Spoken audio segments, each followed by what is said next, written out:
Welcome, Southwest Local Schools, families, and community. We are here for the Fall 2020 State of the Schools event, which we've done the last several years. Normally we do this in the Activity Center, and it's a very controlled environment with our cheerleaders and different groups of speakers that come in and address different areas of our operations here as a school district. But today it's going to be a little different. We're going to be outside. Behind me you can see obviously our new elementary school being built. That's the Miami Whitewater Elementary. A little bit later you'll see pictures or a background of the new middle school that's being built. All four new schools, the three new elementaries and the new middle school, will all be completed on time and on budget this spring and summer, and we will take occupancy in the fall of 2021. Our ribbon cutting ceremony is actually going to be August 1st, 2021, so save that date. You're going to hear a lot of different folks speak today on school operations. You're going to hear us speak to the academic side of things. You're going to hear us speak to the social side of things. You're going to hear us speak to the financial side of things. You're going to hear us speak to the operations sides of things, and then finish it out with what our new schools are going to look like when complete. So we hope you enjoy this segment. We hope you enjoy the time. We think it's well worth it to get up to date on where things are at as a school district. And first, I'd like to focus on what is our why, or why we do what we do. And our mission is academic and social growth for all students each and every day.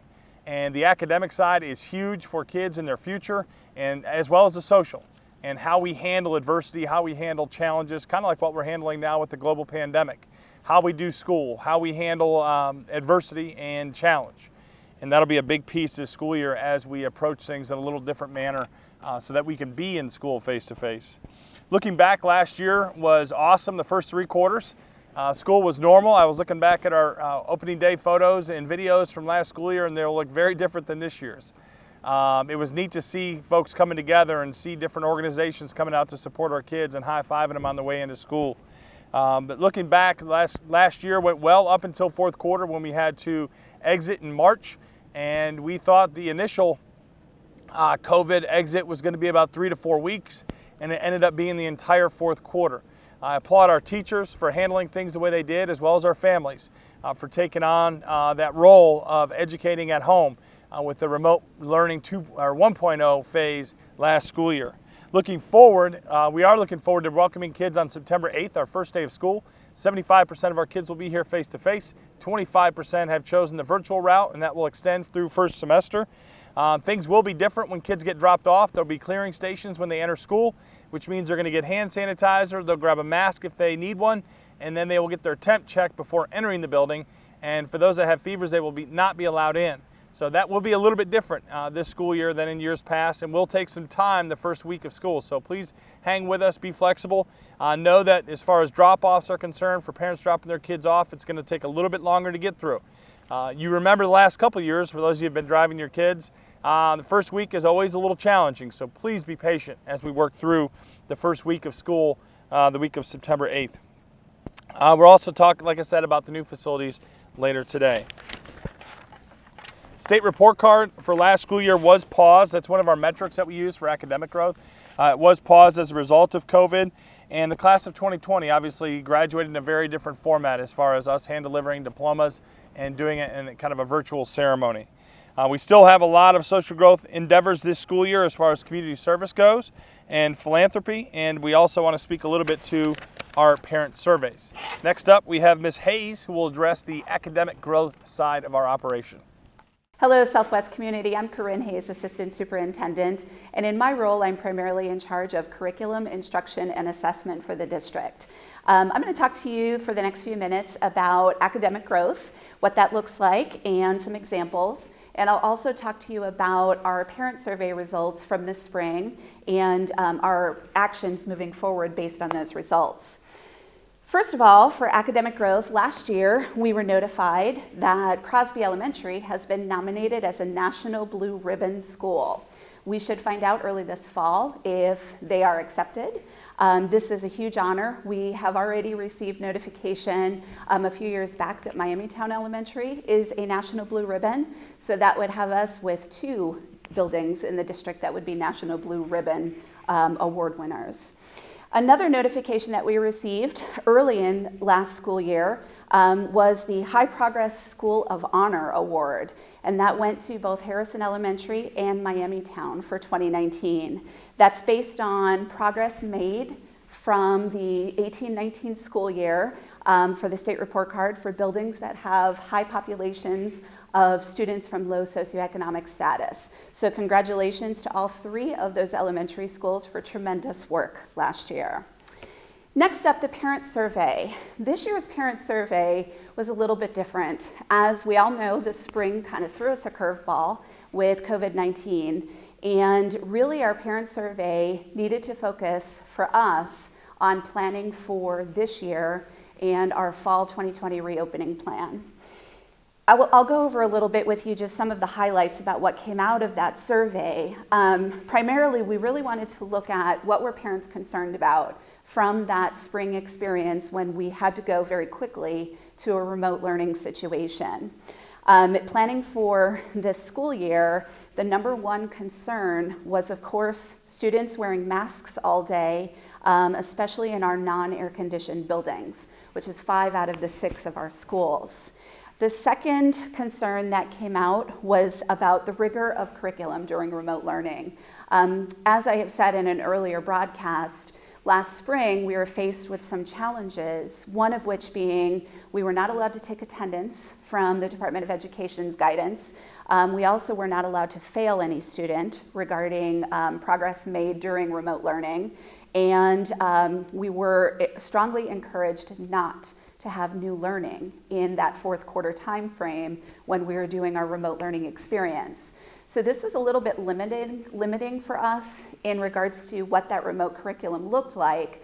And it ended up being a whole lot of review from the school year, primarily to bolster skills so that students, when they would return this fall, would have strong skills in place from material previously learned as opposed to new content learned at the very end of the school year.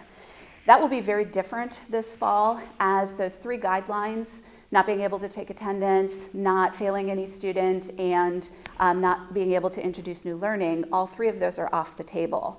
As I mentioned earlier in a prior broadcast, we are now required to take attendance on a daily basis for both our remote students as well as our in-person students. We're also required to use our school district board approved grading policy, and we are also, of course, required to do new learning as it's the start of a new school year. So the concern of rigor of curriculum during remote learning will be addressed simply because those 3 requirements are back in place. Parents also expressed in the parent survey concern about social distancing, and for that reason, many of our parents have selected to take the virtual option as opposed to the in-person face-to-face option. The American Pediatric Association has advised districts to make sure students are placed at least 3 feet apart.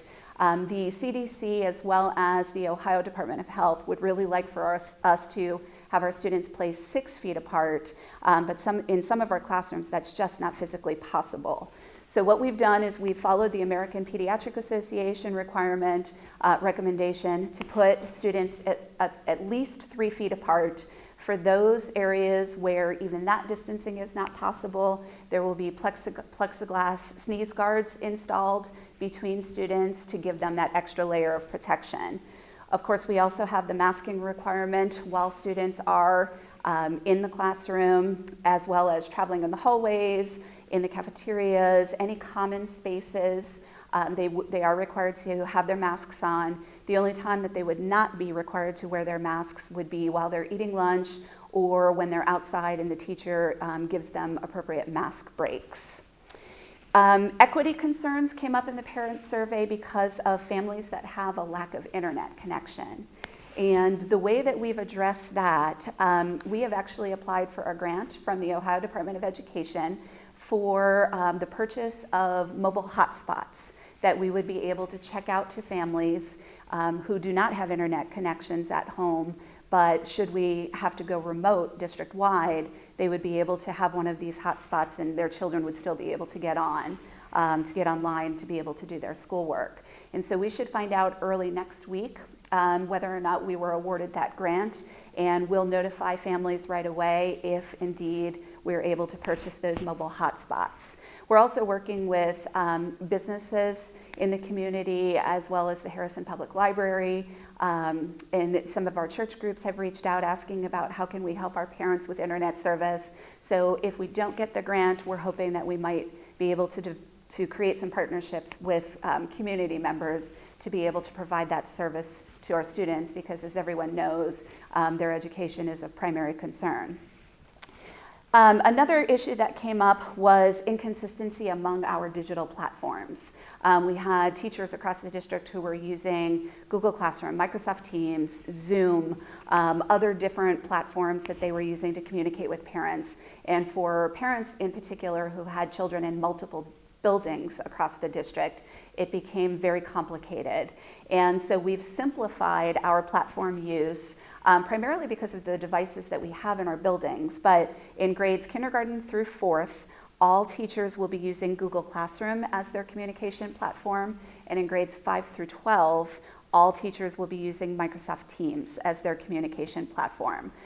We will set up right at the beginning of the school year training for our students so that they know how to access their classes through both Google Classroom or Microsoft Teams, depending on their grade level. And then should we have to go remote, our students will still be able to get all of their assignments just like they're used to doing as if they were in person.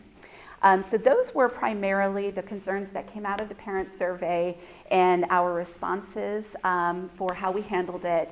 One additional thing that we did was because of the masking concern and the heat that typically assaults us in August, we decided to move our start date back until the Tuesday after Labor Day, September 8th.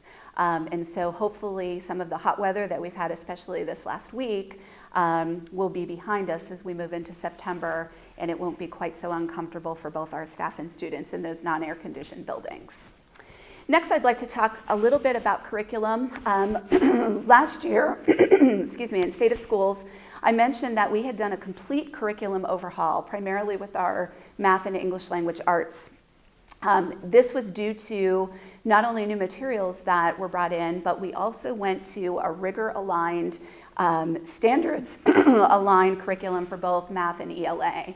And with those new materials, which were much more rigorous than those that we had in the past, our teachers worked all through the school year, the summer before last school year, and this past summer with consultants, literacy coaches and math coaches, to make sure that the curriculum that we were delivering was both high quality as well as rigorous to prepare our students as best we could. This summer, we also introduced science and social studies in the mix, and that work will continue throughout the school year. We brought consultants in from the Hamilton County Education Service Center for both science and social studies to work with our teachers and to help them align our curricula just like we did for English language arts and math last year.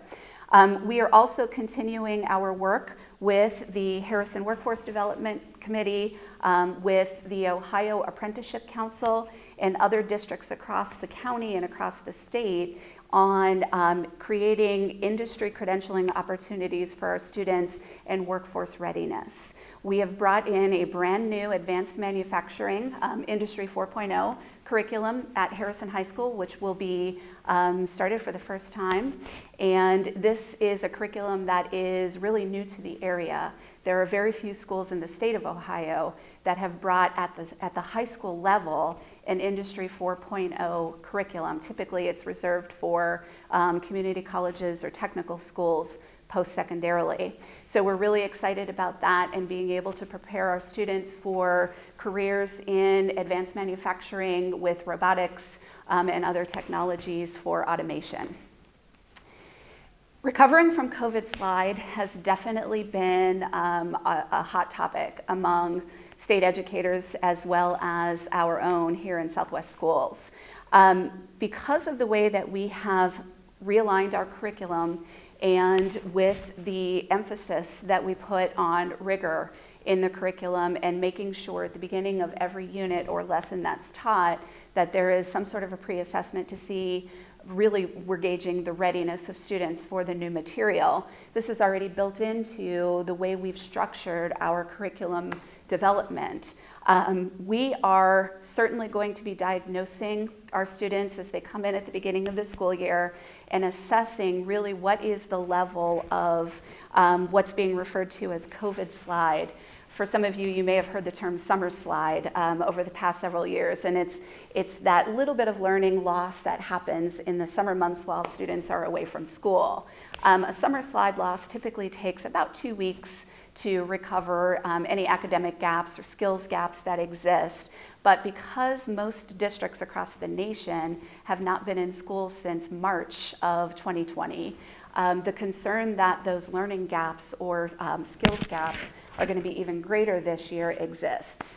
And so parents, please be rest assured, we are well aware that there are definitely going to be some learning gaps that exist for our students. We are going to take the time at the beginning of the school year to, as I mentioned, really diagnose those learning gaps and to address them right away. Our commitment still remains, as it always has, to grow our students at least 1.5 years academically, which is beyond the expectation that most districts have to grow their students 1 year academically. Our growth in Southwest Local has been tremendous year after year after year, and our commitment to do so again this year, despite COVID slide, remains the same.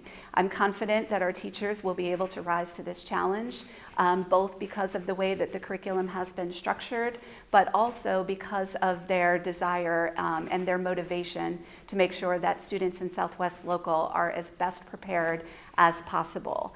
And so we will be doing a lot of work right at the beginning of the school year to really make sure that we understand exactly where students' skills left off from last year, and then we can begin diving in right away to get them on par with where they normally would be if COVID had never happened. Finally, the last thing I'd like to talk to you about is academic involvement beyond the classroom. In Southwest Local, we are so fortunate to have tremendous teacher support for student groups outside of classroom activities, whether they're extracurricular, whether they are after-school clubs or other organizations. We have some phenomenal opportunities for students, including from the high school level down, opportunities like our DECA program, which is tied to the High School of Business with Mr. Ward's classes, with our robotics classes that are tied to Mrs. Angela Elsasser and Ms. Sarah James's classes, and also with our HOSA opportunities from Mrs. Charles's biomedical science courses. All three of these groups have phenomenal success year after year after year. And the photos that you'll see in the PowerPoint presentation behind me are no exception. These are from last year. These are tremendous opportunities for students to extend their knowledge of skills that they learn in the classroom and apply to real life everyday scenarios. Additionally, in the junior school and at the elementary schools, we have opportunities for students to participate in extracurricular after-school activities, ranging from things like creating video games, writing their own apps, to coding clubs, even for first graders at the elementary level. And so there are a host of opportunities that are available. We even had the opportunity last year, we had students that were selected to actually present in Washington, D.C. for the National Oratory Conference, where they learned how to write and deliver appropriate speeches. And unfortunately, once COVID came in, that conference was canceled. So we're hoping we'll have the opportunity to present once again and to participate in that national conference. And so those are just a few of the additional after-school opportunities that are available for our students with academic involvement. And now Mr. Hamstra will talk to you about social growth. As far as the social growth side of our mission, three key pieces that we hold near and dear to our hearts are what happens at the elementary school. And that is our elementary music program, which is top-notch. And our kids take part in this each week at each of the 3 or 4 elementaries, soon to be 3 elementaries, as well as our elementary STEAM program and our elementary art endeavors. At the secondary level, and really K-12, we work through the service piece to our existence as a school district. And last September, we had over 900 plus students take part in our day of service in the fall, which we intend to do again this year, but it'll probably be a little bit later than normal as a result of some of the COVID restrictions. We also do a fundraising endeavor as a district each and every year. It's been leukemia and lymphoma in the past. Last year we took on the Muscular Dystrophy Association fundraiser just because we had several families impacted by this disease. And over $17,000 was raised here at Southwest Local Schools. And last but not least, a time-honored tradition is our Mayor's Fund campaign, which we do as a community and as a school district. And last year we brought in over 20,000 canned goods for those families that are around us here in need. Another key piece of social growth for Southwest is our instrumental music program. They win award after award each and every year. And our athletic program, which is huge, and kids continue to jump in despite some of the challenges this year. Our programs have higher numbers than ever before for some of our fall sports. So we look forward to what's coming this school year with athletics. And last but not least, Special Olympics. Our Special Olympics programming is, again, one of the top in the area, and they compete at the state, or local, state, and national level each and every year. Looking forward, our district goals are going to be as important this year as ever, and the safety piece is something we hit each and every year, and we usually talk about active shooter drills or ALICE drills. This year we're talking safety in terms of both the ALICE piece as well as the COVID precautions. Another important goal of ours is living our mission each and every day. And what does that look like each and every day? How can we all do our best each and every day? How do we leave each day better than we found it? And then putting metrics to that. As far as academic metrics, we use MAP. We do not know yet if the state report card piece will be back in play. If not, we will use our MAP data from fall to spring to gauge our student growth. That'll be both for our kids face-to-face as well as virtual. College and career ready, our goal is 100% of our kids graduate college and career ready. Getting to that 100% graduation mark is a challenge in itself, and then the college and career piece after graduation is what we focus on. And then last but not least, the piece of giving back, which I had spoken to earlier with the philanthropy piece, the day of service, and the different philanthropic endeavors that we have here at Southwest Local Schools. Here at Southwest, we're making some progress. As you can see, the construction going on behind us here. Southwest continues to be a leader in financial efficiency in the state of Ohio. Among 607 districts in the state, Southwest ranks number 31. That puts us in the top 5% of financial efficiency, meaning we're spending your tax dollars wisely. At Southwest, we strive to provide the best possible education for our students at the lowest possible cost. Even though we are very efficient financially, it doesn't mean that we are without financial struggles. COVID-19 economic impacts have reduced our annual revenue by over $1 million. We continue to see reductions in earned income taxes. However, strong property tax growth has helped offset some of these reductions and helped to reduce some of the district's deficit spending. Southwest will need to continue to make changes and reductions to keep ourselves off the ballot in the near future. Due to enrollment growth and state changes through EdChoice, we have seen increasing costs the last 3 years, all the while experiencing decreasing state foundation payments. With state cuts, over $750,000, lower interest rates, and reduced earned income taxes, our revenue growth has flatlined. Strong property tax growth from our new construction has helped offset some other reductions. State foundation and income taxes make up over 52% of our annual budget. And with large reductions to both, it becomes difficult to keep ahead. Just like most of service-based businesses, people and benefits make up nearly 72% of our annual budget. Cost-cutting measures at schools often mean reductions in staffing, which in turn increase student-to-teacher ratios. Looking forward, the next 5 years, we are forecasting a significant increase in expenditures over revenues.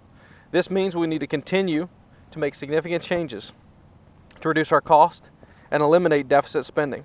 Recently, the district made significant reductions to employees' healthcare plans to save $600,000 a year to help offset some of our annual deficit. Without increases in property tax revenues from the triennial update and significant increases in state funding, we will need to continue to make significant cuts again next year for the third year in a row. We will continue to take it 1 year at a time, adapt, and overcome. Even with physical and financial challenges of COVID-19, we are excited for the school year ahead and looking forward to serving our students and our community. What's new for this school year? Obviously, COVID is not necessarily new this school year, but the procedures that we have in place to bring kids back face-to-face are new. Ms. Hayes and I spoke to in a video announcement last week, or 2 weeks ago actually, the safety procedures in place. We call it the bundle procedure. And we talk bundling, we're talking about kids masking up, students and staff masking up throughout the day. Social distancing is best possible throughout the day. 6 feet's the goal, but in some of our classrooms, a lot of our classrooms, 3 feet's the max we can muster. Another piece on the distancing and class sizes. Some parents have reached out saying, holy smokes, my students' classes are just as big this year as they were last year, even though we have 25% of our kids going the virtual route. And that's true.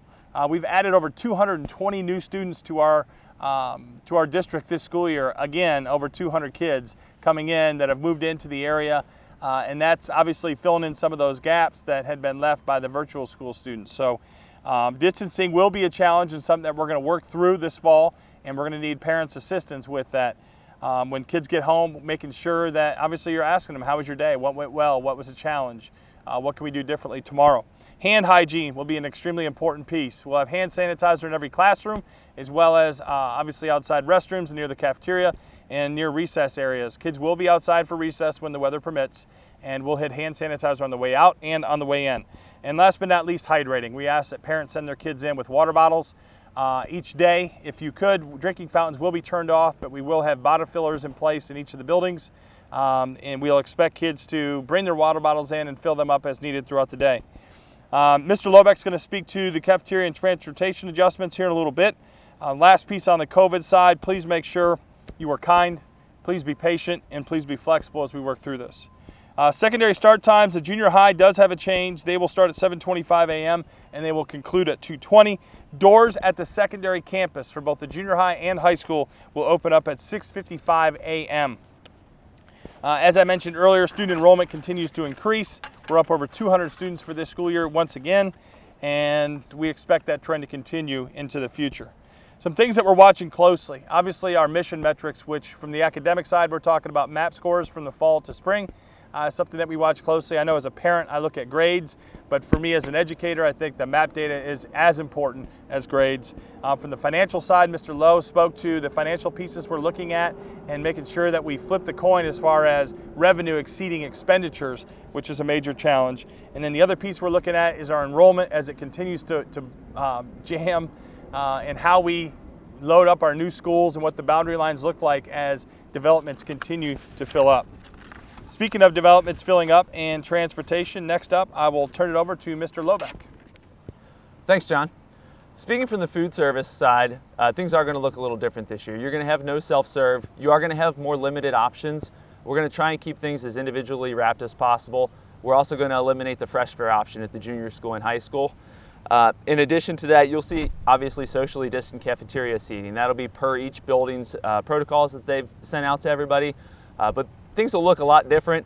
The food will be very similar. You'll still see the same smiling faces and things of that nature as well. So food service should run pretty close to normal, but obviously it'll look a little different. Hopefully your experience is just as good. For transportation, I wanted to start by thanking all the parents who volunteered to take their kids to and from school and try and free up spots for other students on our buses. The transportation protocols for COVID obviously hit us a little harder than it did other districts. We've been top 5 historically, top 5% I should say, in the state of Ohio for transportation efficiency. That means we are one of the top 25 to 30 districts in the state in terms of how many students are riding our buses. We accomplished that through the transportation intention forms that you guys fill out every year, and that's why these are so important to us. We may schedule 85 kids on a bus when capacity is only 72, knowing that only 75% of those kids ride each year.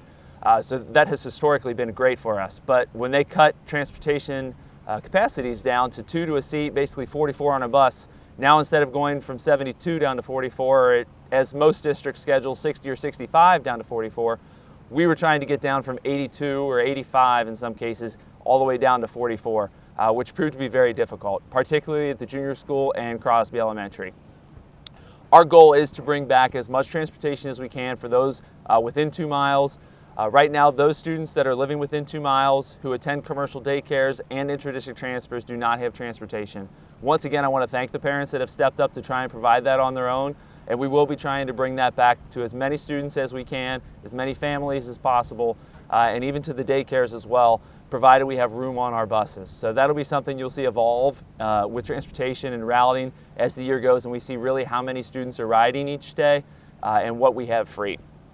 Additionally, your students will have seating charts for contact tracing purposes. So when they get on the bus, they will have a seating chart that is assigned to them by the driver based on when they get on or get off of the route.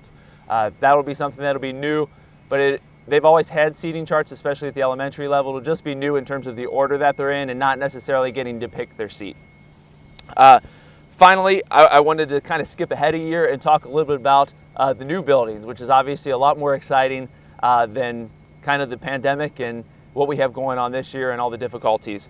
What we're looking at for our new attendance areas, and we'll put this up for you guys to see, is basically a few changes for each building, going from 4 to 3. Up at Crosby Elementary, Crosby is basically going to take the north part of the district. So everything that is north of New Haven. That includes Carolina Trace, north of New Haven, which would be Carolina Pines, Walking Fern, Flora Road, Carolina Ridge, all of those roads, as well as the northern part of New Bidinger and Marvin Road. So basically where Marvin and New Bidinger hit, right north of 74, that'll be your cutoff for Crosby Road. Harrison Elementary is going to be absorbing a lot of the neighborhoods behind Whitewater Valley, so Deerfield, Winding Way, Stone Ridge, West Road, all of those, and goes all the way over to Kilby Road, which includes Rolling Acres all the way down Kilby, down to 50, and all of Dry Fork Road. And then at Central, the changes there you'll see that is going to be everything south of New Haven and east of Kilby Road.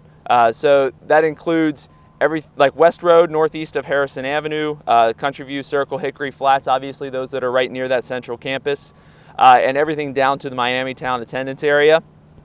It also includes all of Dry Fork Road and the new Haven West development between Short and Dry Fork. So that's kind of a summary of the changes that you'll see on our new schools 1 year from now. But for this year, we're looking forward to 2020, to getting everybody back, and the unique experience that will be the 2020-21 school year. Thank you. Next up, I will turn it over to our construction team, who will speak to the new schools and how they're progressing. And obviously it's extremely exciting. We can't wait for these buildings to be done, and we can't wait to take occupancy in the fall of 2021, which is 11 short months away. Ribbon cutting, just again, save the date, is August 1. Please mark that down in your calendars. And we look forward to another awesome school year here at Southwest Local Schools.